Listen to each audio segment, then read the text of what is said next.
Apartments बने हुए हैं जहाँ पर गलत काम हो रहे हैं, फहाशी के अड्डे चल रहे हैं, वहाँ पर रेड नहीं होती। एयरबीएनबी, जो शख्स जहाँ बैठे जिधर चाहे बैठे बुकिंग कराए, आपका चेहरा किसी ने नहीं देखना, आप किस लड़की को साथ लेकर जा रहे हैं, आप किसी आंटी को लेकर जा रहे हैं या लड़की अपनी से डबल उम्र के आदमी के साथ जा रही है, कोई पता नहीं है। अब हॉस्टल की लड़कियों को किन किन कामों में इस्तेमाल किया जाता है? ये मुतनाज़ा टॉपिक हो जाएगा। जब किसी लड़की के मुतल्लिक ये पता चलता है ना अली कि ये हॉस्टल की लड़की है, तो शिकार बड़ा आराम से हो जाता है, ना बाप पूछे ना माँ पूछे। अच्छा, ये मुलाकातें कॉफ़ी से स्टार्ट होती हैं और ख़त्म होती हैं अपार्टमेंट में। हॉस्टल वाली लड़कियों की एक और बीमारी भी मैं आपको बता दूं, पता नहीं ये बात मुझे करनी चाहिए या नहीं करनी चाहिए, लेकिन लड़कियां एक दूसरे के साथ ठीक नहीं है। एक कमरा है, एक बेड है, वहां पे रह रही हैं, दिन को पढ़ रही हैं, रात को।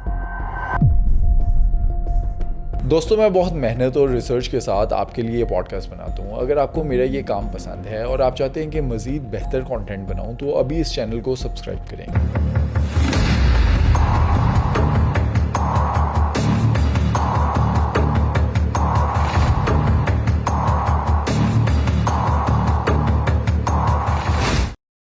तहमीना साहिबा, अभी हाल ही में हम देखते हैं कि पाकिस्तान की एक अहम शख्सियत के घर लाहौर पुलिस एक गलत रेड करती है और बाद में फिर भुगतती भी है।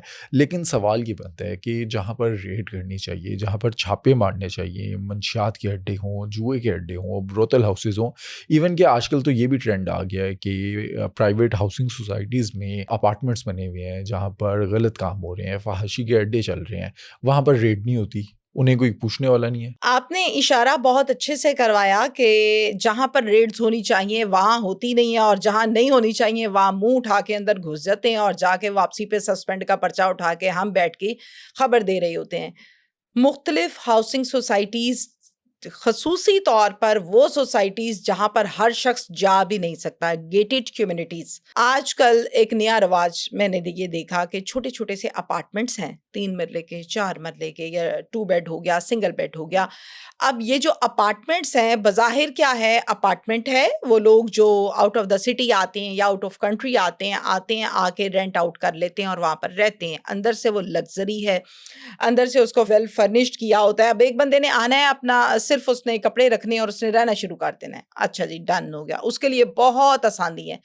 अगर किस्सा यहाँ तक रहे तो बहुत ही अच्छी बात है। किस्सा यहाँ तक नहीं रहता, ये दिखावे की बातें ज़रूर होती हैं, अंदर की बातें ये होती हैं कि जैसे कि हम बड़ी डिटेल के साथ आज इसको डिस्कस कर लेते हैं ताकि शायद मेरे या आपके कहने से या चीखने से इदारों को कोई समझ आ सके या थोड़ी सी नींद से आंखें हिल जाएं और फिर इस पर वो काम शुरू करें। एयरबीएनबी, जो शख्स जहां बैठे जिधर चाहे बैठे बुकिंग कराए और जाकर वो एक अच्छा अपना बकौल उनके टाइम स्पेंड कर ले। अब वो अच्छा बुरा वो एक लंबी डिबेट आ जाती है।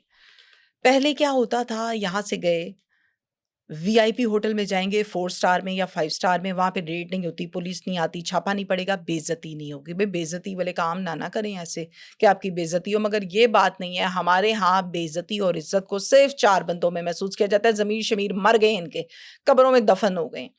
अब होता क्या है, एयरबीएनबी पे सिक्योरिटी आपकी बेहतरीन रहती है, आपका चेहरा किसी ने नहीं देखना, आप किस लड़की को साथ लेकर जा रहे हैं, आप किसी आंटी को लेकर जा रहे हैं, आप अपनी से डबल उम्र की खातून को लेकर जा रहे हैं या लड़की अपनी से डबल उम्र के आदमी के साथ जा रही है, कोई पता नहीं है। आराम से किसी एक जगह पर की रखी हुई है, गए, की उठाई है, अंदर गए और जाकर अपने जो टाइमिंग स्पेंड इन्होंने करनी होती है वो ये कर लेते हैं। ना कोई रिसेप्शन है, ना कहीं बुकिंग करवानी है, जाकर ऑनलाइन सब कुछ होना है और वहां जाके आपने अपना टाइम स्पेंड करना है। अक्सर हम देखते हैं कि डांस पार्टीज वगैरह वो भी इसी तरह के अपार्टमेंट्स में होती है। मैं ये चाहती हूँ कि हम इसको बड़ी डिटेल से 1 बाय 1 डिस्कस करते हैं ताकि समझ आ सके। एक दौर की बातें हैं कि जब ओरिजिनल मियाँ बीवी ने रूम लेना होता था तो वो कहते थे निकाहनामा दो अपना, अच्छा जी आईडी कार्ड दे दो अपना, आईडी कार्ड देंगे तो फिर जाके हम काम करेंगे, मतलब आपकी कोई बुकिंग करवा देते हैं या रिजर्व कर देते हैं आपके रूम को। अब वो किस्से बड़े पुराने हो गए, अब तो गांव के लोगों को भी इस बात का पता है, अच्छा जी कमरा लेना है, चलो जी ऑनलाइन चेक कर लो, लब जाएगा, ये सिस्टम एक बन चुका हुआ है। वो कहानियाँ बड़ी पुरानी हो गई हैं क्योंकि वहाँ पर पुलिस रेड करती थी, पैसे 2-4 लेती थी, ज़लील करती थी, 3-4 पर्चे देती थी और दैट्स इट, ख़त्म।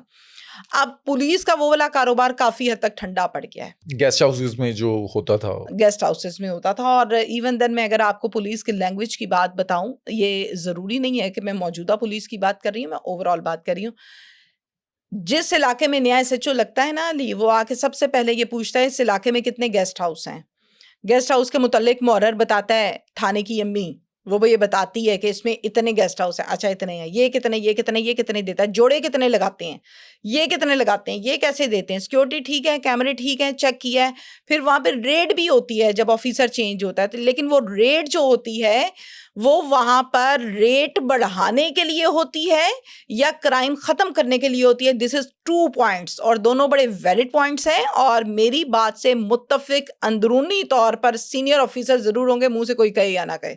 इनको सबको सब कुछ पता है। अच्छा, हम अक्सर देखते हैं ये गार्डन टाउन हो गया, गालिब मार्केट हो गई, इन एरियाज़ में अक्सर सुनने में आता है गेस्ट हाउसेस की तादाद ज़्यादा है, जिन्हें हम फहाशी के अड्डे भी कह सकते हैं। इन इलाकों में इनके लेवल के गेस्ट हाउस हैं। अगर हम ग्रीन टाउन की बात कर लें तो ग्रीन टाउन में ग्रीन टाउन वाला 2000-3000 का कमरा मिल जाएगा। हर जगह पर हर चीज़ मौजूद है, लेवल की बात है, कैटेगरी चेंज हो जाती है, A B C D E आगे से आगे बढ़ती चली जाती है। एयरबीएनबी जिसकी हम डिस्कशन अभी 2 मिनट पहले भी यही कर रहे थे और इस पर बहुत सी डॉक्यूमेंट्रीज बन चुकी हैं।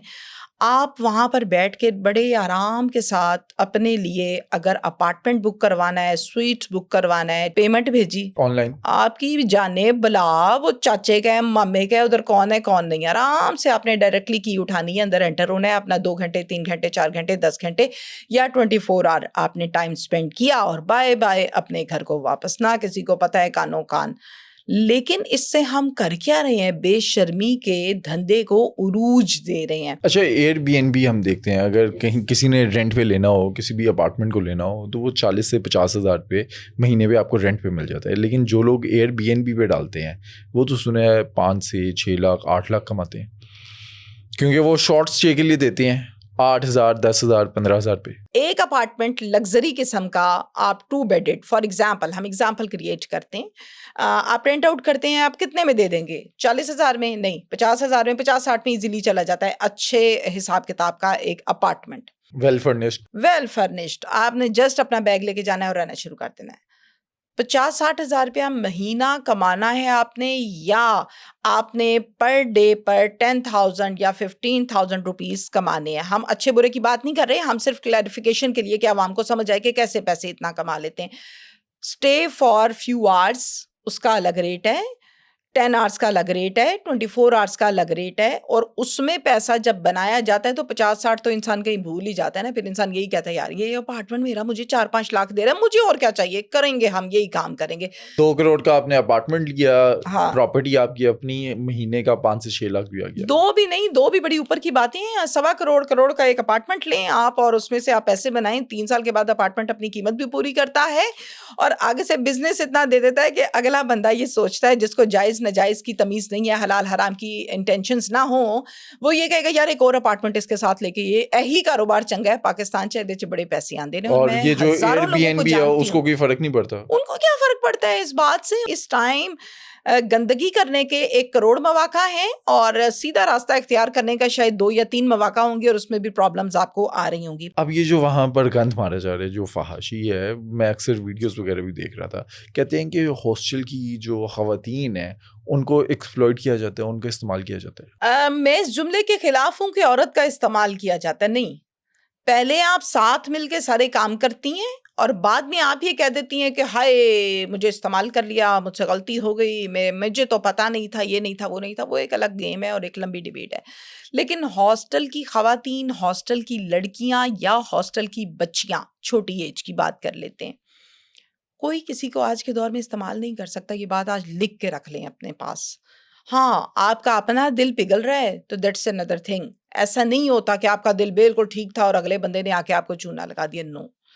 अब जहाँ पर हम हॉस्टल की बात करते हैं, तो हॉस्टल की लड़कियाँ इस्तेमाल कैसे होती हैं, आपने और मैंने एक बड़ी डिटेल के साथ इस पर एपिसोड में बात की थी पॉडकास्ट में, जिसको बहुत से हमारा जो हायर रैंक के ऑफिसर्स हैं उन्होंने अप्रिशिएट भी किया था कि हॉस्टल की लड़की एक शेखुपुरा के गांव से आ गई लड़की, वारबटन से आ गई, ननकाना के, हम बात कर लेते हैं, जड़ावाला की बात कर लेते हैं, हम कहेंगे कि जी जड़ावाला का एक गाँव है मामू कांचन, वहाँ से लड़की आ गई। पहली दफ़ा लाहौर में आके एक खूबसूरत लड़की को देखेगी, वो भी खूबसूरत है, ये भी खूबसूरत है, लेकिन उसकी ग्रूमिंग और है, इसकी ग्रूमिंग और है। अब उसके हाथ में बैग और हाथ में आईफ़ोन है, लिपस्टिक उसने निकाल के लगानी है मैरी बी की, और फिर इस तरह से मेबेलाइन का उसने जब मेकअप यूज़ करना है, तो फिर वो कैसे अपने गाँव की वो छोटी-सी कुटिया निकालेगी मेकअप की और वो लगाएगी, उसे तो इंसल्ट फ़ील होगी। अब उसने उसके लेवल पर आकर खड़े होना है और बात करनी है, जिसको करने के लिए उसको सीढ़ियाँ चढ़नी पड़ती हैं। वो सीढ़ियाँ बेगैरती की सीढ़ियाँ होती हैं, वो सीढ़ियाँ बेशर्मी की है, सॉरी टू से बेशर्मी की सीढ़ियाँ कैसे? उसी क्लासरूम में लड़कियां हैं और उसी क्लासरूम में लड़के हैं। अब वो एक लड़का जो होंडा पे आता है, एक वो लड़का है जो चिंची पे आता है, एक वो लड़का है जो सिविक गाड़ी पे आता है और लश-पश ठंडा-ठंडा बाहर निकलता है गाड़ी में से, चूँकि अंदर एसी लगा हुआ है। वो लड़की कैसे नहीं इम्प्रेस होगी, वो होगी इम्प्रेस। और फिर वो उसके साथ सलाम दुआ, वो एक आवाज़ देगा तो वो 10 दफ़ा कहेगी जी, जी, क्योंकि इम्प्रेस है ऑलरेडी। अब वहाँ से गेमें शुरू होती हैं, फिर शॉपिंग्स होती हैं, फिर इसको मफ़ाद शॉपिंग और चीज़ों का है, उसको मफ़ाद इसकी फ़िज़िकल इंटेंशंस का है, इमोशनल इंटेंशंस का है, टाइमिंग का है कि जी मैं जब मैसेज करता हूँ ये तो हाज़िर है मेरे लिए। आजकल यकीन मानें जिस्मानी बीमारियाँ कम हैं और ज़हनी बीमारियाँ ज़्यादा हैं। अभी हाल ही में मुस्तफ़ा कमाल साहब का भी एक बयान सामने आता है। वो कहते हैं कि पाकिस्तान की जो मेट्रोपॉलिटन सिटीज़ हैं लाइक कराची, इस्लामाबाद, लाहौर, यहाँ के जो नौजवान हैं वो डांस पार्टीज़ में और नशों के अंदर लगे हुए हैं, जिसकी वजह से एचआईवी एड्स का पेंडेमिक आया हुआ है, आउटब्रेक हो गया है। ये ऐसे ही हुआ ना, आप ये देखें ये ऐसे ही हुआ। इवन देन मैं हमारी जो सीनियर डॉक्टर्स हैं, जो हमारे नेशनल टीवी चैनल्स पर बैठकर अपनी-अपनी राय दे रही होती हैं, आप यकीन कीजिए, मैंने एक ही बात बड़ी डिटेल से सुनी। कहती हैं मेरे पास पेशेंट्स आती हैं, मैं चेक करती हूँ, मैं उनको मेडिसिन दे देती हूँ। 3 से 4 ऐसी पेशेंट्स थीं जो आके कहें कि आपकी मेडिसिन से फ़र्क नहीं पड़ रहा, कोई उनका गायनी टाइप का कोई इश्यू था खातून का, मियाँ-बीवी जाते थे। उसने कहा मैं इतनी हेवी डोज़ दे चुकी हूँ, आपको क्यों नहीं फ़र्क पड़ रहा? चक्कर क्या है? मामला क्या है? कहती मुझे नहीं पता, आप बताएँ क्या मामला है? मैं तो आपके पास आई हूँ ट्रीटमेंट कराने। उसने उसकी सारी हिस्ट्री ली, टाइम क्या स्पेंड होता है, ज़िंदगी कैसी गुज़र रही है, क्या लाइफ़स्टाइल है, कहीं बाहर के वॉशरूम्स तो नहीं यूज़ करती है, इस टाइप के इश्यूज़।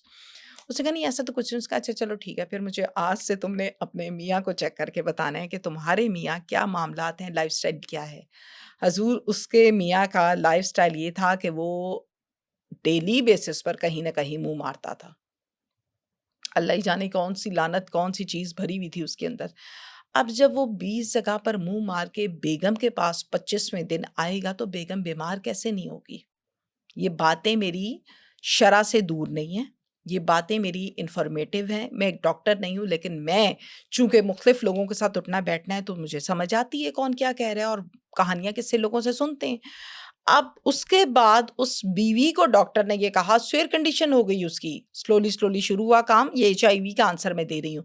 स्वेयर कंडीशन हो गई, उसने कहा फुल स्टॉप लगा दो अपने साथ अपने मियाँ का फ़िज़िकल इंटेंशन को। उसने फुल स्टॉप लगा दिया, 2 महीने बाद लड़की ठीक हो गई। अब क्या करें? अब यहाँ पर हम ये तो नहीं कह सकते कि लड़की खराब थी जी, लड़की की वजह से ये था कि मुख्तलिफ मर्दों के पास जाती थी तो प्रॉब्लम हो गया। मर्दों को भी बीमारी बहुत ज़्यादा है ये। डेफ़िनेटली एक आदमी अगर गलत हरकत करता है तो किसके साथ करता है? जानवर से तो नहीं कर रहा ना, एक औरत से कर रहा है। औरत कर रही है तो वो आदमी से कर रही है। अब पाकिस्तान में ये भी कहा जाता है कि अगर कोई लड़की अपने शहर से दूसरे शहर में आती है और हॉस्टल में रहती है तो गलत समझा जाता है, बातें की जाती हैं कि हॉस्टल में रहती है, हॉस्टल की लड़कियां जो हैं वो गलत होती हैं। अब हॉस्टल की लड़कियों को किन किन कामों में इस्तेमाल किया जाता है? सोशल मीडिया पे इससे पहले भी हमने कई वीडियोस देखी हैं, यूनिवर्सिटीज़ की कई वीडियो देखी हैं, जहाँ पर बताया जाता है कि हॉस्टल की लड़कियां जो हैं वो इन चीज़ों के अंदर मुलविस पाई जाती हैं। हॉस्टल की लड़की किसी के साथ जाती कैसे, कहानी शुरू कहाँ से होती है, हम यहाँ से बात कर लेते हैं। कहानी शुरू यहाँ से होती है कि अगर एक अच्छे खासे घराने की लड़की भी किसी थर्ड पर्सन से बात करती है ना, और थर्ड पर्सन हो आगे से पूरा हंटर, तो वो आगे से क्या करेगा? वो कहेगा अच्छा फैमिली में कौन-कौन होता है? बहन भाई कितने, अब्बू क्या करते हैं, यानी पूरा खुलासा ले लेना कि अब्बा जी कितने का डंडा तो नहीं मार देगा आगे से, या मेरा काम यहाँ पे शिकार चल जाएगा। ये भी पता चल जाएगा कि लड़की को पैसों की ज़रूरत है, लड़की फँस जाएगी या नहीं। लाइफस्टाइल कैसा है, क्या दाना डालूंगा तो कितने के दाने से फंसेगी ये। जब किसी लड़की के मुतल्लिक ये पता चलता है ना अली कि ये हॉस्टल की लड़की है, तो शिकार बड़ा आराम से हो जाता है, ना बाप पूछे ना माँ पूछे ना कोई और प्रॉब्लम हो, जो टाइमिंग्स है बाहर से अंदर आने जाने की उसमें कोई इशू नहीं है, शॉपिंग लेके देनी है तो आराम से जाके अपनी कबर्ड में रख लेनी है चीज़ें वगैरह, तो वो बड़ा आसान किस्म का एक आप कह लीजिए शिकार होता है जो लड़के कर लेते हैं। सिर्फ लड़के नहीं करते, शुगर डैडीज भी कर लेते हैं। अब शिकार जो लड़की बनती है वो बनती क्यों है? वंस अगेन शॉपिंग, चीजें, लाइफस्टाइल, पैसे, मामला। अच्छा, अब हम अगर बात कर लेते हैं यूनिवर्सिटीज के हवाले से, वो सरकारी हैं या वो प्राइवेट हैं। तमाम यूनिवर्सिटीज को अगर हम डाटा के तौर पर डिस्कस करें तो एक रिपोर्ट के मुताबिक 34% स्टूडेंट्स इनमें जो हॉस्टलाइज्ड हैं उनकी फैमिलीज को नहीं पता कि हमारा बच्चा या बच्ची या लड़का या लड़की रात को हॉस्टल में सोया था या बाहर सोया था। हॉस्टल वाली लड़कियों की एक और बीमारी भी मैं आपको बता दूं, पता नहीं ये बात मुझे करनी चाहिए या नहीं करनी चाहिए, लेकिन चूंकि इंफॉर्मेशन से रिलेटेड है तो मैं लाजमी ये बात करूंगी। आजकल वो दौर नहीं है जिसमें हम ये कहते थे यार लड़कियां बचाओ बेटियां बचाओ हालात खराब है। मैं कहती हूँ, लोग कहते हैं कि लड़के बचाओ, यहां तक भी बात आ चुकी है। नहीं, तीसरी बात ये आ गई है लड़कियां लड़कियां एक दूसरे के साथ ठीक नहीं है। और हॉस्टल की ये बीमारी आज की नहीं है, ये 4 से 5 साल पुरानी बीमारी है। इंटरनेशनल सर्वे हुआ, रिपोर्ट बनी जिसमें एक वर्ड जिसको यूज करते हैं लेस्बियंस का वर्ड्स यूज करते हैं, उसमें लड़कियां सरेआम की हरकतें करती हैं। प्रॉब्लम क्या है भाई, एक कमरा है, एक बेड है, वहां पे रह रही हैं, दिन को पढ़ रही हैं, रात को सो रही हैं। तो ये इस किस्म की हरकतें जो हैं ये इनकी आपस में शुरू हो गई हैं। इसी तरह बॉयज की जब हम बात करें तो इस तरह से बॉयज के किस्सा कोई एक किस्सा है, कई किस्से हैं। और यकीन कीजिए जो ये हरकतें करते होंगे ना लड़के और जो ये हरकतें करती होंगी लड़कियां, वो नशा भी जरूर करते होंगे। क्योंकि जब आप गलत रास्ते पे चलते हैं ना तो फिर आपको लवाजमात भी चाहिए होते हैं। तो इनके लवाजमात ये आइस हो गया, पिल्स हो गई, टैबलेट्स खा ली, सारी सारी रात हिल रहे हैं, डांस कर रहे हैं, पागल हो जाते हैं, पता ही कुछ नहीं होता। अब ये हॉस्टल की जो लड़कियां हैं इनको अपॉर्चुनिटीज कैसे मिलती हैं, मतलब इनको ट्रैप कैसे किया जाता है, अप्रोच कैसे किया जाता है? अब यहाँ पर लड़की आ गई, हॉस्टलाइज हो गई, रहने लगी। अब वो कह रही है कि यार मतलब मुझे यहाँ से हॉस्टल से अपनी यूनिवर्सिटी कॉलेज या जहाँ भी जाना है वहां पर मैं कैसे जाऊं? क्या लोकल में जाऊं? नहीं नहीं, मुझे तो देर हो जाएगी, कपड़े खराब हो जाएंगे, लुक्स खराब हो जाएंगी। मैं ऐसा करती हूँ, मैं क्रीम करवा लेती हूँ, मैं उबर करवा लेती हूँ, ऑनलाइन बहुत सी सर्विसेज आ चुकी हैं। अब उसको करवाने के लिए चाहिए पैसे। अब उस गाड़ी में जब बैठना है तो परफ्यूम भी लगाना है। अब उस गाड़ी में जब बैठना है तो अच्छी हेयर स्टाइलिंग भी होनी चाहिए और अच्छा मेकअप भी होना चाहिए और मोबाइल भी कुछ अच्छा होना चाहिए। अगर आईफोन हो जाए तो सबसे अच्छी बात है। अब इन इंटरेस्ट को, इन विशेस को कंप्लीट कैसे करना है? क्या उस स्कॉलरशिप ने करना है? हो नहीं सकता। क्या पेरेंट्स ने पैसे भेजने, वो तो मर के फीस पूरी कर रहे हैं, कैसे जाएं, क्या करें? कोई जॉब कर लेते हैं। जॉब करूंगी तो पढ़ूंगी कैसे? फिर मामलात कैसे सेटल डाउन होंगे? अच्छा, फिर मैं ऐसा करती हूँ, आजकल तो सोशल मीडिया का दौर है, अपना फैन पेज बनाया या अपना इंस्टाग्राम बनाया, अकाउंट बनाया और उसके ऊपर अपनी प्यारी प्यारी प्यारी प्यारी सी रील्स, जिनको फिल्टर लगाए होते हैं, जिनको एडिट किया होता है, अच्छी अच्छी हेयर स्टाइलिंग के साथ डिफरेंट कर करके बनाया और कंटेंट डाल क्रिएटर दिया। के तौर पे सामने आ जाता है। कंटेंट क्रिएटर जी, सोशल मीडिया यूज करना आता है और चलो जी बस यहाँ पे मैंने अब स्टार बन जाना है। 1000, 2000, 3000, 4000, 5000, 5000 तक आने की देर होती है कि इनको मैसेजेस आना शुरू हो जाते हैं। किन के मैसेजेस आते हैं? मैसेजेस आने लगते हैं मैच्योर एज के आदमियों के, मैसेजेस आने लगते हैं उन आदमियों के जिनको अपनी एंटरटेनमेंट के लिए एक लड़की टॉय के तौर पर चाहिए होती है, जो ज़हनी तौर पर भी पूरी सेटिस्फेक्शन दे, इमोशनली, जो फिजिकली तौर पर भी आपको अवेलेबिलिटी दे, जो मना ना करे, जो तंग ना करे, जो मैसेज पर हाजिर हो जाए, जिसे आप अफोर्ड भी कर सकते हो। जिसे आप अफोर्ड कर सकते हो। अब ये जो मैसेज करने वाले हजरात होते हैं ना, मैसेज करने वाले जो शुगर डैडीज होते हैं, ये फाइनेंशियली तौर पर स्टेबल होते हैं, चूंकि उम्र का एक हिस्सा मेहनतों मजदूरियों में काम करके स्ट्रगल करके गुजारा होता है और अब फाइनेंशियली स्टेबिलिटी आ चुकी होती है। ये जब उनको मैसेज करते हैं तो लड़की को कहते क्या हैं? आपकी तो बहुत खूबसूरत है, लुक्स बहुत अच्छी हैं, आइज बहुत प्यारी। लड़की छोटी उम्र की हमेशा बड़ी उम्र के आदमी की बातों में ऐसे ही आती है, ट्रैप हो जाती है। ट्रैप हो जाती है। ट्रैप होने की देर है, फिर उसके बाद लड़की को क्यों नहीं वो आदमी अच्छा लगेगा जो 2 पीस पहन के, परफ्यूम लगा के, चमकती गाड़ी से उतर के उसका दरवाज़ा खोले और उसको बिठाए, खाना अच्छा खिलाए और फिर बिल की बारी आए तो लड़की अंदर से सोचती हो ये पता नहीं कितना बिल बन गया होगा, वो तो बेचारी गाँव से आई है। अब उसने जब अपने पाउच से निकाल के, अपने पर्स से निकाल के कार्ड देना है, ये लो जी काटो, तो लड़की क्यों नहीं इम्प्रेस होगी?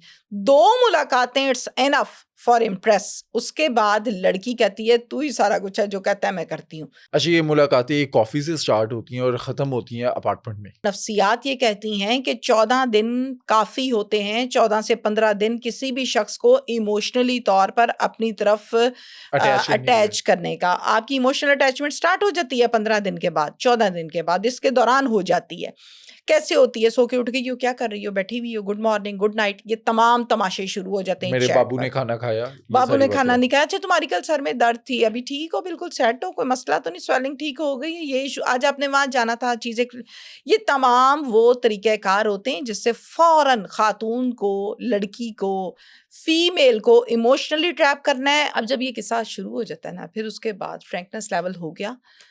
दरवाज़ा खोल के जब लड़की को फ्रंट सीट पर चमकती गाड़ी में बिठाया जाता है तो आधी तो वो पागल हो चुकी होती है खाने की टेबल पे, बाकी की 80% वो गाड़ी में बैठ के होती है, चूँकि खूबसूरती और खुशबू और ये सब कुछ आ रहा होता है। मैंने ऐसे-ऐसे फ़िल्मबाज़ लोग देखे हैं, मैंने ऐसे-ऐसे फ़िल्मबाज़ लोग देखे हैं, गाड़ी चलाते-चलाते गाड़ी की फ्रंट लाइट्स बंद कर देते हैं। लड़की पूछती कि आपने क्यों बंद कर दी? वो इसलिए कि ताकि सामने वाले को कोई प्रॉब्लम ना हो, उसके लिए आसानी हो। उसकी आँख में जाएगी तो चलो मैंने क्या करना है, उसके लिए आसानी पैदा करो, जितनी हो सके आसानी पैदा करो। लड़की ने तो पागल होना है ना भई, उसने तो कहना है कि हैं इतना अच्छा इंसान है, मैंने नहीं इसको छोड़ना अब। आपस में अटैचमेंट तो हो चुकी थी।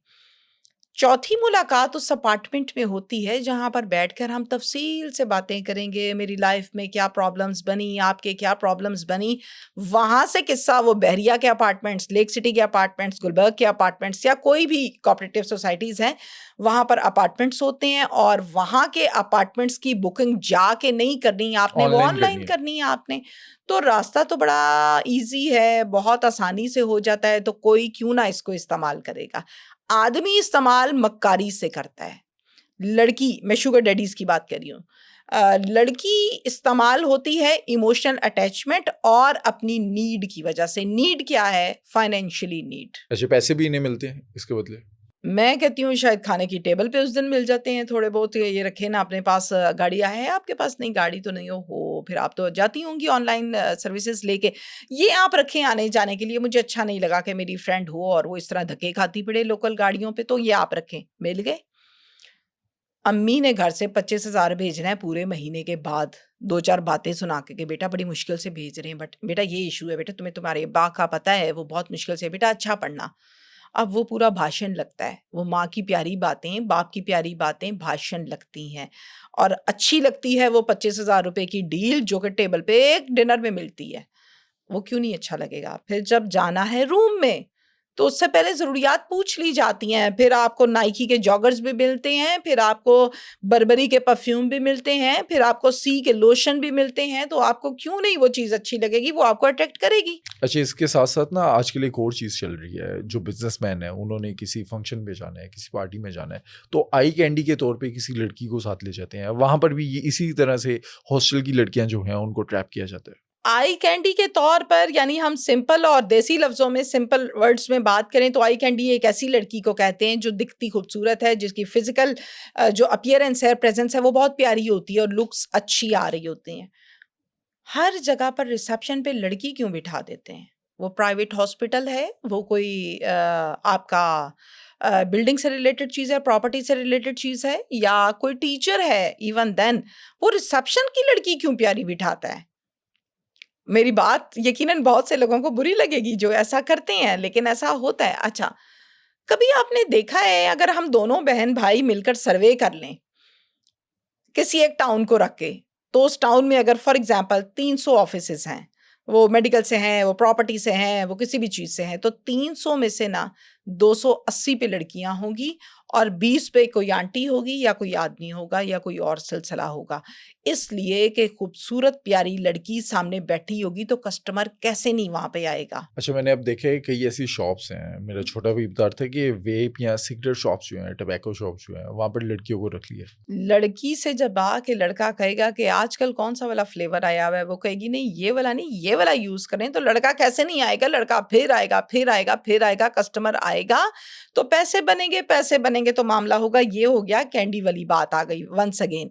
इसके साथ साथ अब कैंडी बनाने के लिए उसको कपड़े भी चाहिए, उसको उसकी डाइट भी उस तरह की चाहिए, उसका लाइफस्टाइल। जब धूप में तो नहीं जा सकती कि वो खड़ी होकर स्टॉप पे बस का वेट करे और जाते को रंग फेड हो चुका और टॉन खराब हो गई, तो फिर वो कैंडी तो ना रही ना।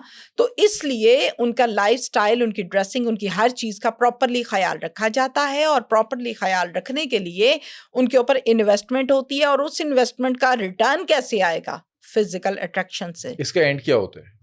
गंदगी, HIV, कब्र, बीमारियां, किसी खेतों से लाश, किसी डिप्रेशन, किसी नहर से लाश, कहना चाहिए या नहीं कहना चाहिए, पागल खाना, घर के एक ऐसे कमरे में बंद, जंजीरों से बंधी हुई लड़की जिसको भाई नहीं पूछ रहा, जिसको घर वाले नहीं पूछ रहे। बहुत भयानक अंजाम होता है। बाज़-औक़ात अपने बेटे के हाथों कत्ल, बाज़-औक़ात अपने शौहर के हाथों कत्ल, बाज़-औक़ात अपनी औलाद के हाथों कत्ल, बाप के हाथों कत्ल।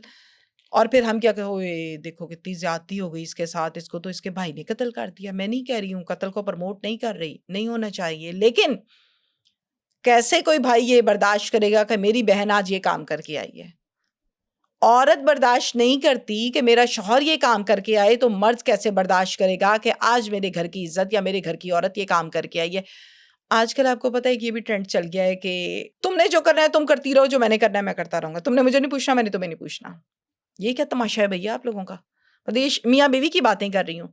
तुमने मेरा मोबाइल नहीं चेक करना, मैंने तुम्हारा मोबाइल नहीं जो चेक आजकल के लिबरल्स हैं यार, मतलब व्हाट इज दिस? मियाँ बीवी के दरमियान पर्दा खुदा ने नहीं रखा। ठीक है जी, मैं गलत तो नहीं बात कह रही। शरा ने नहीं रखा, दीन ने नहीं रखा, तो ये मोबाइल दा पर्दा किथों आया है? ये तब आया है क्योंकि आपने इसके अंदर बड़े धंधे खोले हुए हैं। इसके अंदर आपने झूठ सच लगाया हुआ है, इसके अंदर आपने लड़कीबाजी लगाई हुई है, इसके अंदर आपने एक को बोला है ये मसला, दूसरी को बोला ये मसला, तीसरी को बोला ये मसला, चौथी को बोला ये मसला, एंड पे आपका किस्सा खुल ही जाता है। ये बात लिख के रख लें कि झूठ एक दिन खुलना ही खुलना है। ऐसा नहीं होता कि झूठ ना खुले, झूठ खुल जाता है, और जब खुल जाता है फिर आप क्या करते हैं? राह फरार। लेकिन आप देखें ना, जो बीवियां हैं वो बर्दाश्त करती रहती हैं, उन्हें पता है कि मर्द गलत है, मर्द के किधर किधर चक्कर हैं, हाँ। किस किस से शादी करके रखी हुई है, छुपा कर रखी हुई है, वो भी खामोश रहती है। वो खामोश क्यों रहती है? या वो खामोश अपनी इज्जत के हाथों होगी? माशरे का प्रेशर, लोग क्या सोसाइटल, कहेंगे, लोग क्या कहेंगे, इससे खामोश रहेगी। बच्चों का फ्यूचर तबाह हो जाएगा, शायद किसी ना किसी इंतजार में खामोश रहेगी कि राह रास्त पर आ जाएगा। शायद अल्लाह हदायत दे दे, अल्लाह बिगड़ों को सीधा कर देता है। अल्लाह 10-10 कत्ल करने वाले आदमी जब जेलों से बाहर आते हैं तो नमाजी परहेजी बने होते हैं। शायद अल्लाह यहाँ से हदायत दे दे। लेकिन एक बात है अली, कि हदायत आती है हदायत मांगने से। मैं अगर गलत हरकत करके चौड़ी होके ये फिरूंगा, मैंने क्या किया ऐसी की तैसी, तो मुझे हदायत नहीं मिलेगी। मेरी रस्सी अल्लाह लंबी करेगा, फिर उस रस्सी को मेरी औलाद खींचेगी, उस रस्सी को मेरी कब्र खींचेगी, उस रस्सी को मैं किसी भी जाते जाते कहीं ना कहीं अड़ जाऊंगा और फिर पता लगेगा ओए ये क्या हो गया मेरे साथ, मुंह के बल गिरेंगे। उस रस्सी के खींचने के टाइम पर आपके पास तौबा का दरवाजा बंद हो चुका होता है, माफी का दरवाजा बंद हो चुका होता है। और ये किस्सा मेरा आपका लड़की लड़के का नहीं है, ये किस्सा इस मुआशरे का किस्सा है। कितने बड़े बड़े बदमाश आए, हम ही डिस्कस करते हैं, किधर गए? 20 रुपए की गोली लगती है ना। वो जो मकार औरतें होती हैं जो बंदों को खाती हैं, पीती हैं, चूने लगाती हैं, उल्लू बना के पीछे पीछे लगाया होता है, एंड पे लाश कहाँ से मिलती है? मैंने हाथों से उठाकर देखा है, शरकपुर फसलों से, मामू का अंजन, जड़ावाला, रावलपिंडी, नाला डेक, लाहौर की BRB नहर, किस किस का नाम लूं? आज की कहानी सुन लो। सुले हासिल सियालकोट की बहुत बड़ी नहर है, वहां से लाश मिली, किसकी? बाप की मिली। किसने मारा? बेटे ने कत्ल कर दिया। अच्छा, हम अगर बहुत बात कुछ है। करें एक्स्ट्रा मैरिटल अफेयर, हमारी सोसाइटी में आजकल बहुत आम नहीं हो गया, लोग इसको गलत ही नहीं समझते। लड़की जो है उसे पता होता है, वो कहती है ठीक है घर तो नहीं ला रहा, बाहर ही है लगा रहे। शादीशुदा औरत जो पहली बीवी होती है उसको ये शक जरूर होता है, या वो अपने मियाँ को चेक करती है, भाई उसका हक है वो करेगी, क्यों ना करे, वो उसे करना है। अब मियाँ साहब जरा रंगबाज हों तो वो बाहर एक आध गर्लफ्रेंड रख लेते हैं और घर में बीवी होती है, बीवी पुरानी लगने लगती है, बच्चों में इंडल्ज हो जाती है, अपनी फिजिक का ख्याल नहीं रखा, अपने कपड़ों का नहीं रखा, इधर से आए बच्चे का मसला, उधर से आए बच्चे का मसला, शौहर को चाहिए इंटेंशंस, प्यारी खूबसूरत लड़की, वो बाहर गर्लफ्रेंड ढूंढ लेता है। अच्छा, एक और चीज़ ये भी है, जी। ये जो कहा जाता है कि बीवी जितनी मर्जी प्यारी हो, लड़के को बाहर की औरत जो है वो ज़्यादा अट्रैक्ट करती है। अच्छा, अपनी अपनी मेंटालिटी है, अपनी अपनी जहनियत है, कोई किस तरह भी इस बात को देखे, आपकी बात 200% दुरुस्त है।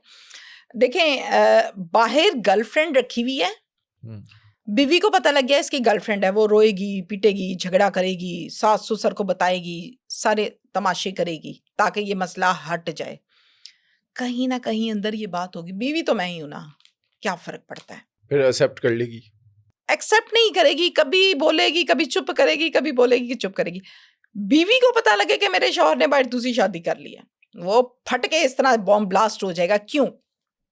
वारिस, औलाद है, वारिस बन जाएंगे। ओए ये जायदाद तो मेरे जोगी थी, ये जायदाद अब कहीं और जाएगी मेरे सिर्फ बच्चों में जायदाद से। का मसला है। सबसे बड़ा मसला इस माशरे का जायदाद का है। लड़की जब शादी होकर लड़के के पास जाती है ना, अपने शौहर के पास जाती है, तो वो एक फिजिकल अटैचमेंट, इमोशनल अटैचमेंट, नया नया इकट्ठे होना, वो सब बहुत अच्छा लगता है। हनीमून पीरियड बड़ा बेहतरीन होता है। उस हनीमून पीरियड में आदमी ने अपना आप बता देना होता है औरत को, और औरत ने बता देना होता है आदमी को। अब अगर कोई जानकर उसको फिर ये कहे कि अच्छा चलो यार कोई नहीं, कल सही, अच्छा ठीक हो जाए, अच्छा चलो ये हो गया, क्योंकि नई नई एक चीज हासिल हुई होती है। जब पता लग जाता है इन्हें कितने जाना है, अब ये इधर ही है, फिर वो बुरी लगने लगती है। फिर डेफिनेटली एक औलाद का सिलसिला और एक मामलात, और ये वो मैरिड लाइफ और होती है, अनमैरिड लाइफ और होती है। फिर अट्रैक्शन खत्म होती है, फिर अट्रैक्शन बाहर की लड़की में नजर आती है।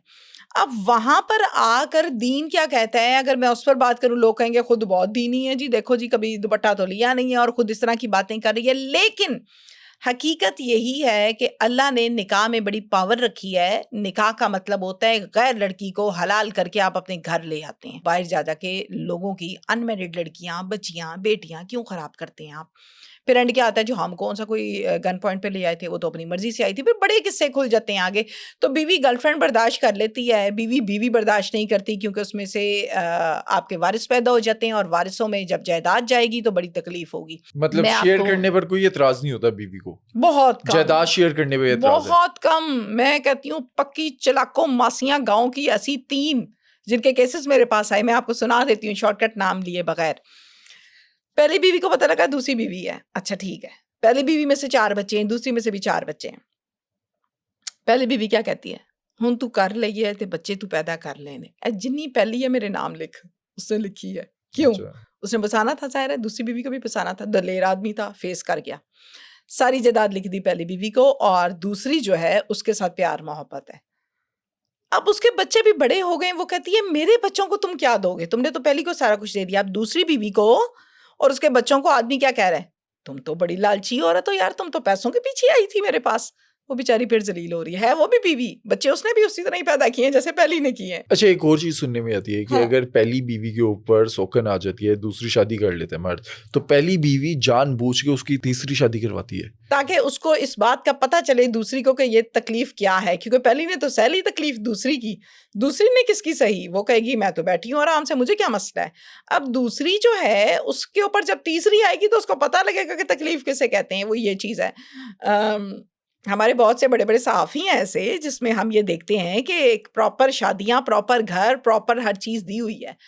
जब अल्लाह ताला ने 4 शादियों की इजाज़त दे दी तो ख़वातीन, आदमी, लड़के, एतराज़ करने वाला कोई नहीं होता। लेकिन पाकिस्तान के कानून के अंदर एक ये चीज़ भी है कि पहली बीवी से इजाज़त लेकर आपने दूसरी शादी करनी है, दूसरी से इजाज़त लेकर तीसरी करनी है, और तीसरी से इजाज़त लेकर या पिछली वालियों से इजाज़त लेकर फिर चौथी करनी है। ये मुतनाज़ा टॉपिक हो जाएगा। शरअ में ऐसी कोई बात सामने नहीं आती जिसमें आप ये कहेंगे कि बाकायदा रिटन दिखा दो इजाज़तनामा, शरअ में। हाँ, लेकिन पाकिस्तानी कानून में तो है ना। पाकिस्तानी कानून में बिल्कुल है।